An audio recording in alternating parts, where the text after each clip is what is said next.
calculation of MACO values during cleaning validation. Presented by Learn GMP Incorporated in collaboration with Technical Training and Consultation Service LLC. Introduction. Calculating MACO, maximum allowable carryover, is a critical step in cleaning validation to ensure no cross-contamination between pharmaceutical products. There are a few approaches to calculate MACO, but the most common ones are 1. Therapeutic dose criterion, 10 ppm or 1/1000th dose method. This is based on the acceptable limit of the active pharmaceutical ingredient, API, from the previous product. Formula. MACO equals minimum therapeutic dose of previous product times batch size of next product, / safety factor. Minimum therapeutic dose, lowest daily dose of the previous product.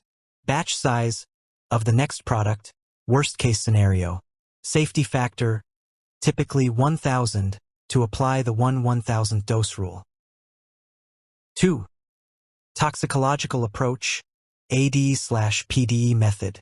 This is the most scientifically sound and is required by regulators like EMA and FDA. Formula. MACO equals ADE times batch size of next product / TDD of next product. ADE, acceptable daily exposure, determined based on toxicological data. TDD, typical daily dose, of the next product. This method provides a personalized and safer approach. 3. 10 ppm criterion.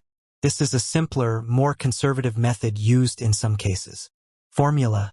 MACO equals 10 milligrams of previous product per 1 kilogram of next product batch size. This method is less favored today due to lack of scientific justification. Example: therapeutic dose method. Previous product, drug A, min dose equals 10 milligrams.